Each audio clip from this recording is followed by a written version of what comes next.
नमस्कार और स्वागत है आप सबका एक और गहरी चर्चा में। आज हम मैल्कम ग्लैडवेल की एक बहुत ही दिलचस्प किताब पर बात करने वाले हैं, outliers, the story of success. हमारे पास पेज टू इंस्पायर का एक अच्छा सारांश है और हम उसी के आधार पर आज इस विषय की तह तक जाने की कोशिश करेंगे। हाँ, ये किताब वाकई सोचने पे मजबूर करती है। बिल्कुल। देखिए, हम सब सफलता की कहानियां सुनते हैं, है ना, कि कोई कितना प्रतिभाशाली था या उसने कितनी कड़ी मेहनत की।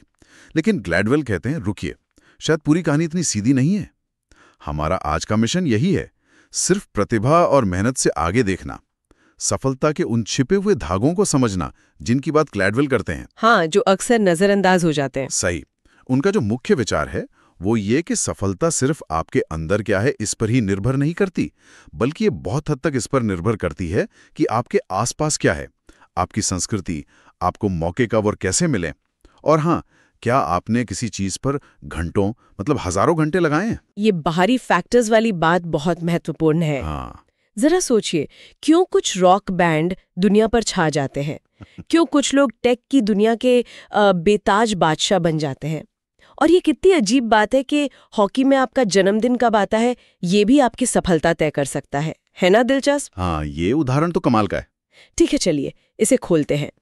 तो सबसे पहले, ये आउटलायर है कौन ग्लैडवेल की नजर में? ये वो लोग हैं जो मतलब भीड़ से बिल्कुल अलग हैं। हाँ। जिनका प्रदर्शन औसत से कोसों दूर है, जैसे बिल गेट्स या बीटल्स बैंड। हाँ। या कोई टॉप एथलीट। हाँ, जो अपने फील्ड में शिखर पर पहुंच जाते हैं। बिल्कुल। और यही ग्लैडवेल वो सवाल पूछते हैं जो हमें सोचने पर मजबूर करता है। क्या ये लोग बस सुपर टैलेंटेड थे, पैदाइशी, या फिर इनकी कहानियों में कुछ और भी है जो हमें दिखता नहीं? और ये सवाल ही एक तरह से सफलता की पारंपरिक धारणाओं को चुनौती देता है। हाँ, हम अक्सर सफलता को बस एक व्यक्ति की कहानी मान लेते हैं, उसकी अपनी काबिलियत, उसकी मेहनत। लेकिन ग्लैडवेल कहते हैं कि नहीं, उस व्यक्ति के साथ साथ उसके माहौल को देखो, उसके समय को देखो, उसके समाज को देखो। सफलता सिर्फ व्यक्तिगत नहीं है, ये एक पूरे इकोसिस्टम का नतीजा है जिसमें अवसर, विरासत सब शामिल हैं। बिल्कुल। और इसी कड़ी में आता है ग्लैडवेल का शायद सबसे मशहूर कॉन्सेप्ट, 10,000 घंटे का नियम।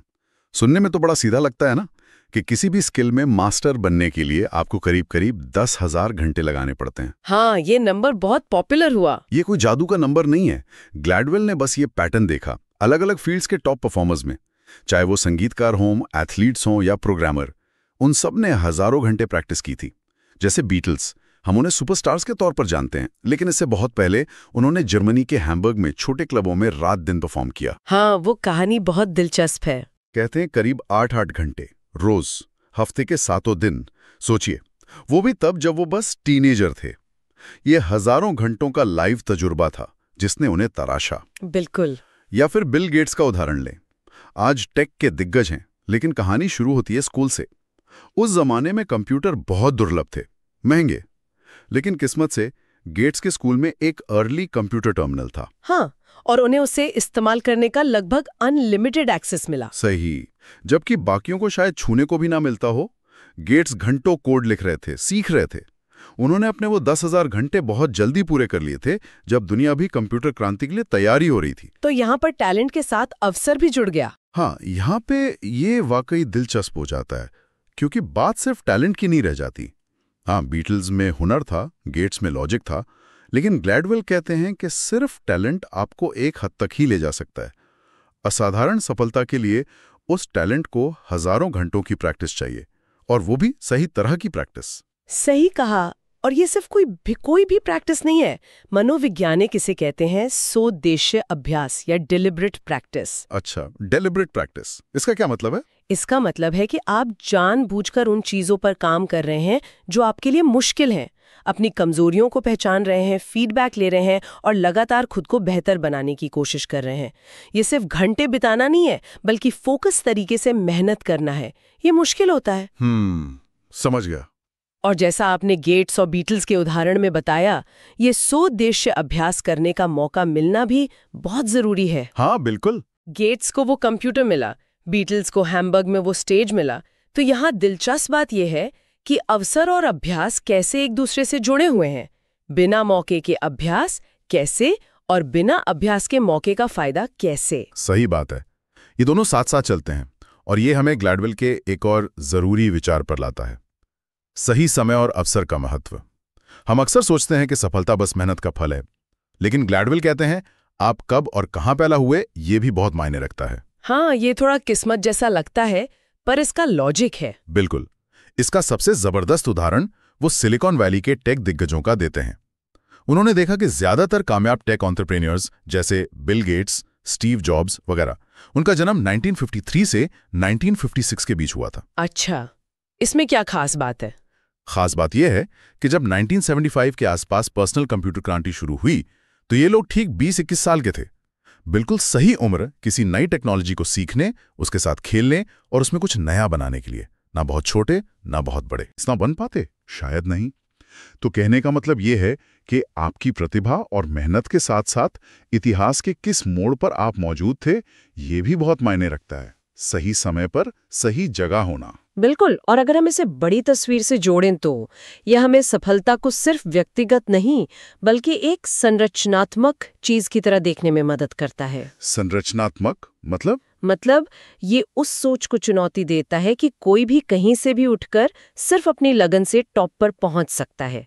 हाँ, लगन जरूरी है, पर वो लगन किस माहौल में लग रही है ये भी उतना ही जरूरी है। आर्थिक हालात, टेक्नोलॉजी, समाज के नियम, ये सब बाहरी चीजें आपकी सफलता की राह बना या बिगाड़ सकती हैं। ये हमें सोचने पर मजबूर करता है कि क्या वाकई सबके लिए मौके बराबर हैं, या कुछ लोग सिर्फ अपने जन्म के समय या स्थान की वजह से फायदे में रहते हैं। सही बात है। और इन बाहरी प्रभावों की बात चल ही रही है तो ग्लैडवेल एक और बहुत ही दिलचस्प परत जोड़ते हैं, हमारी सांस्कृतिक विरासत, कल्चरल लेगेसी। हाँ, ये भी बहुत गहरा मुद्दा है। उनका कहना है कि हम जिस संस्कृति में पले बड़े हैं, उसके मूल्य, उसकी मान्यताएं, उसके काम करने के तरीके, ये सब अनजाने में हमारी रगों में उतर जाते हैं। और ये चीजें हमारी सफलता पर बहुत गहरा असर डाल सकती हैं, अच्छे के लिए भी और बुरे के लिए भी। कैसे? कोई उदाहरण है इसका? हाँ, वो कुछ कमाल के उदाहरण देते हैं। एक है एशियाई छात्रों और गणित के बीच का संबंध। ग्लैडवेल ये नहीं कहते कि एशियाई लोग गणित में पैदाइशी बेहतर होते, बल्कि वो इसे उनकी सांस्कृतिक विरासत से जोड़ते हैं, खासकर चावल की खेती वाली संस्कृति से। चावल की खेती? ये कैसे जुड़ा? उनका तर्क है कि धान उगाना एक बहुत ही जटिल, धैर्य और बारीकी वाला काम है। इसमें आपको साल भर लगातार मेहनत करनी पड़ती है, छोटी छोटी बातों का ध्यान रखना पड़ता है। ग्लैडवेल कहते हैं कि यही गुण, धैर्य, लगन, विस्तार पर ध्यान, गणित जैसी मुश्किल चीज में महारत हासिल करने के लिए भी जरूरी है। तो ये संस्कृति में बसी कड़ी मेहनत और दृढ़ता की वैल्यू है जो उन्हें फायदा पहुंचाती है। अच्छा, ये तो सोचने का बिल्कुल अलग तरीका है ना? एक और हैरान करने वाला उदाहरण वो हवाई जहाज दुर्घटनाओं के विश्लेषण से लाते हैं। उन्होंने कुछ खास दुर्घटनाओं का अध्ययन किया और पाया कि उनमें एक पैटर्न था जो पायलट और को पायलट के बीच संवाद से जुड़ा था, और वो संवाद उनकी सांस्कृतिक पृष्ठभूमि से प्रभावित था। संवाद कैसे? कुछ संस्कृतियों में अधिकार या पद का इतना ज्यादा सम्मान होता है जिसे समाजशास्त्री पावर डिस्टेंस कहते हैं। मतलब जूनियर और सीनियर के बीच की दूरी, कि जूनियर के लिए सीनियर की गलती बताना या असहमत होना बहुत मुश्किल हो जाता है। तो अगर कैप्टन कोई गलती कर रहा है तो को पायलट शायद सीधे सीधे उसे चुनौती देने के बजाय इशारों में या दबी जुबान में कहने की कोशिश करेगा, जो संकट के समय काफी नहीं होता। ओह, ये तो खतरनाक हो सकता है। बिल्कुल। ये दिखाता है कि कैसे सांस्कृतिक आदतें किसी खास परिस्थिति में दिक्कत पैदा कर सकती हैं। हाँ, और ये अक्सर हमें पता भी नहीं चलता है ना, हम इसे बस ऐसे ही होता है मानकर चलते हैं। सही कहा। लेकिन ये चुपचाप तय करती है कि हम कितनी मेहनत करेंगे, हम दूसरों से कैसे बात करेंगे, हम असफलता को कैसे देखेंगे। ये सब हमारी संस्कृति का हिस्सा है। और ये एक महत्वपूर्ण प्रश्न उठाता है कि क्या हम अपनी सांस्कृतिक पृष्ठभूमि के बारे में जागरूक हैं? क्या हम समझते हैं कि हमारी संस्कृति हमें कौन सी ताकतें देती है और कौन सी आदतें शायद हमें रोक रही हैं? ये जागरूकता जरूरी है। इन्हें समझना जरूरी है ताकि हम अपनी ताकत का इस्तेमाल कर सकें और कमजोरियों से निपट सकें। जागरूकता की बात आई है तो ग्लैडवेल एक और चीज पर रोशनी डालते हैं जिसे वो कहते हैं छिपे हुए लाभ, हिडन एडवांटेजेस। ये वो छोटे छोटे फायदे होते हैं जो कुछ लोगों को मिल जाते हैं, अक्सर बिना किसी खास वजह के, और फिर वो फायदे समय के साथ बढ़ते चले जाते हैं। अच्छा, जैसे कि? इसका सबसे क्लासिक उदाहरण उन्होंने कनाडा की जूनियर हॉकी लीग से दिया। उन्होंने देखा कि उस लीग के ज्यादातर टॉप खिलाड़ियों का जन्मदिन साल के पहले 3 महीनों जनवरी, फरवरी, मार्च में पड़ता था। अरे हाँ, ये मैंने सुना है, पर इसका कारण क्या था? कारण बहुत साधारण है। कनाडा में जूनियर हॉकी के लिए उम्र की कट ऑफ डेट 1 जनवरी है। मतलब लीग में खेलने के लिए आपकी उम्र 1 जनवरी को गिनी जाती है। तो जो बच्चा जनवरी में पैदा हुआ है वो उसी लीग में खेलने वाले दिसंबर में पैदा हुए बच्चे से लगभग 1 साल बड़ा है। ओह, तो वो शारीरिक रूप से ज्यादा बड़े होते हैं। बिल्कुल। बचपन में खासकर 8-10 साल की उम्र में 1 साल का फर्क बहुत बड़ा होता है। वो बच्चे ज्यादा बड़े, ज्यादा मजबूत, ज्यादा मैच्योर होते हैं। तो जब कोच टैलेंट चुन रहे होते हैं तो उन्हें ये जनवरी वाले बच्चे ज्यादा प्रतिभाशाली लगते हैं, जबकि असल में वो सिर्फ थोड़े बड़े हैं। और फिर उन्हें बेहतर ट्रेनिंग मिलती होगी? हाँ, उन्हें ज्यादा अच्छी ट्रेनिंग मिलती है, ज्यादा खेलने का मौका मिलता है, उनका आत्मविश्वास बढ़ता है और ये शुरुआती बढ़त साल दर साल बढ़ती जाती है। जो बच्चा सिर्फ कुछ महीने बड़ा होने की वजह से चुना गया था वो आगे चलकर वाकई बेहतर खिलाड़ी बन जाता है। वाह, ये तो कमाल है। मतलब एक छोटी सी चीज का इतना बड़ा असर है ना। ये दिखाता है कि कैसे एक छोटी सी बढ़त जो पूरी तरह से संयोग पर आधारित है कितने बड़े नतीजों में बदल सकती है। और ये सिर्फ हॉकी में नहीं होता। स्कूल में एडमिशन की उम्र या किसी और कंपटीशन की कट ऑफ डेट, ये सब अनजाने में कुछ लोगों को फायदा पहुंचा सकती हैं। बिल्कुल। समाजशास्त्री इसे संचयी लाभ या क्यूमुलेटिव एडवांटेज कहते हैं। संचयी लाभ? हाँ, मतलब जो फायदा आपको मिला वो और फायदे लाता है और ये जुड़ता जाता है। इसे कभी कभी मैथ्यू प्रभाव भी कहते हैं कि जिसके पास है उसे और दिया जाएगा। ये वही सिद्धांत है। एक शुरुआती शायद छोटा सा फायदा आपको और मौके दिलाता है। उन मौकों से आप और सीखते हैं और सफल होते हैं, जिससे आपको और मौके मिलते हैं।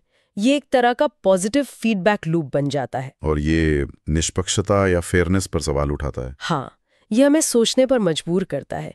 क्या हमारी व्यवस्थाएं, चाहे वो खेल की हों, शिक्षा की हों या करियर की, वाकई सिर्फ योग्यता को आंक रही हैं, या वो अनजाने में उन लोगों को बढ़ावा दे रही हैं जिन्हें बस एक शुरुआती बढ़त मिल गई थी?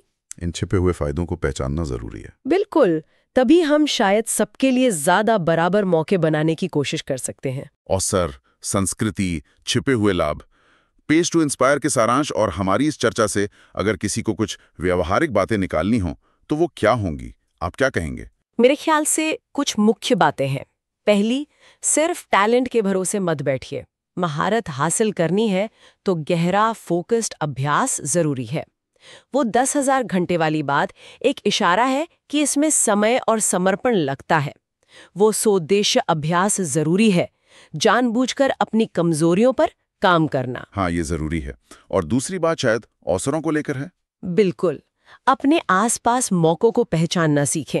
ग्लैडवेल दिखाते हैं कि सही समय और सही अवसर कितने महत्वपूर्ण हैं। तो आंखें खुली रखें, देखें कि आपके समय में, आपके माहौल में क्या संभावनाएं हैं जिनका आप फायदा उठा सकते हैं। सही। और तीसरा, अपनी सांस्कृतिक जड़ों को समझें। हाँ, आपकी परवरिश, आपकी संस्कृति ने आपको कुछ अनोखी ताकतें दी होंगी। उन्हें पहचानें और उनका इस्तेमाल करें। साथ ही उन पहलुओं के प्रति भी सजग रहें जो शायद आपको रोक रहे हों। और आखिर में अपने छिपे हुए लाभ या अपनी अनोखी स्थिति को पहचानें। हर किसी की कहानी में कुछ न कुछ ऐसा होता है। उसे पहचानकर उसका लाभ उठाना भी सफलता का एक हिस्सा है।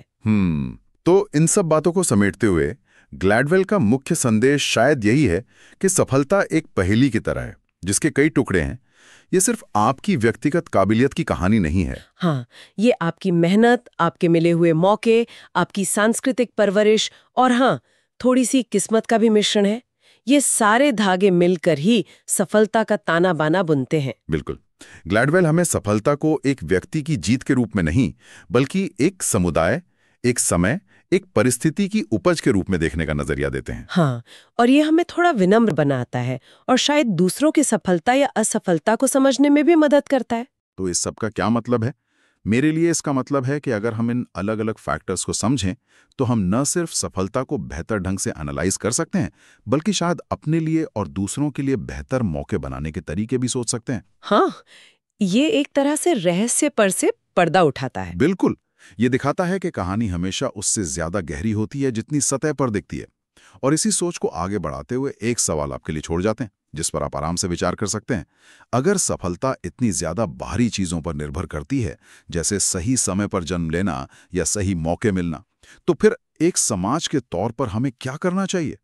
क्या हमें सिर्फ टैलेंट खोजने पर ध्यान देना चाहिए, या सबके लिए ज्यादा से ज्यादा मौके बनाने पर?